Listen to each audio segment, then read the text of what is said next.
Within the Vedic system, there is a celestial frequency governing upward moving energy. It dictates how humans build, expand, and attach themselves to their creations. This is Rohini. Its name is derived from the word arohan, which defines the very act of rising. In the hierarchy of the stars, it is the energy of constant vertical growth. When this energy is active in a person's life, it functions as a catalyst for expansion. Whether it is a bank account, a long-term relationship, or a creative project, the default state of Rohini is one of organic increase. This makes Rohini the architectural framework for material existence, the force that turns a seed of an idea into a massive physical reality. This growth is grounded in the sign of Taurus. Ruled by the moon and presided over by Lord Brahma, the creator, Rohini bridges the gap between deep emotional nurturing and the raw power of manifestation. Its physical symbol, the bullock cart, reflects this. It was a vehicle designed for heavy loads and long-distance transport. It moves slowly, but with a solid momentum that is nearly impossible to stop once it finally begins. This stability is balanced by its animal symbol, the male cobra. Generally calm and internal, the cobra only raises its hood when its creation is threatened, mirroring the Rohini natives' capacity to protect their legacy and harness internal kundalini energy. Because Lord Brahma is the deity of this star, the native shares his role as the first creator.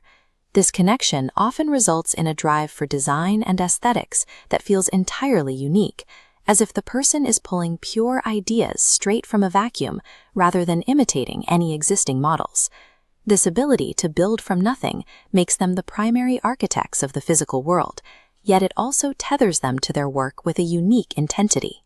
Ancient texts describe a moment at the start of time when a massive pillar of light, a Jyotirlinga, suddenly appeared. It stretched from the foundations of the earth into the high heavens with no discernible end. Lord Vishnu and Lord Brahma both set out to find its source.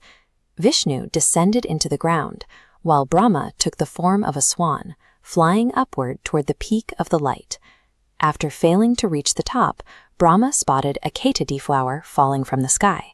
He convinced the flower to act as a false witness, claiming he had reached the summit and found the peak of the light pillar. The deception was immediately exposed. Lord Shiva appeared from the light, and as a consequence for the lie, Brahma's worship on earth became exceptionally rare. For a Rohini native, the challenge arises when their superior position is questioned. When a creation becomes outdated or a reputation is threatened, the temptation to manipulate the truth to protect the ego often outweighs the need to adapt. There is another, more internal story regarding Lord Brahma and his manifestation of a beautiful goddess, the embodiment of knowledge and the arts. Brahma became so captivated by the beauty of his own creation that he manifested 4 faces just to keep her in his sight, regardless of which direction she moved. When she attempted to flee into the sky, a 5th head emerged, pointing upward to maintain his gaze. Seeing this uncontrolled obsession, Lord Shiva intervened and severed the 5th head to restore cosmic order. This behavior often mirrors modern patterns: the founder who refuses to delegate, or the parent who refuses to allow a child to leave home. It is the drive to observe and control the creation long after it has reached maturity. This reveals the shadow of the star of ascent, the moment creation turns into a suffocating, illogical attachment. Finally, we have the story of the moon and his marriage to the 27 daughters of Daksha Prajapati. The union was built on a single strict condition: the moon must give each wife equal time and affection. However, the moon became so enamored with Rohini's beauty and charm that he spent his time exclusively with her, neglecting the other 26 wives.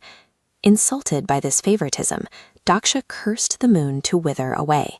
His radiance began to dim, plunging the world into darkness. Lord Shiva intervened, softening the curse so that the moon would not vanish entirely, but would instead wax and wane in a perpetual cycle of growth and decline. Just as the moon fluctuates, the Rohini native experiences high peaks of abundance followed by periods of depletion. These cycles are often triggered by an inability to maintain balance between their obsessions and their responsibilities. A Rohini native is a builder at heart.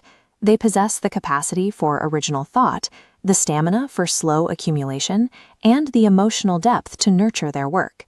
Because their ruling planet is the moon, their productivity and internal stability are linked to the lunar cycle. Their emotional intensity peaks and dips in direct alignment with the waxing and waning phases. Mapping a workload to this rhythm maintains momentum without burning out. Success requires a deliberate distancing from the final product. Mastery comes from allowing the creation to take on a life of its own, evolving independently of the person who first brought it into existence. To operate fully as the star of ascent, one must build with the originality of Brahma and nurture with the devotion of the moon, while accepting that the most beautiful creations are those that are eventually set free.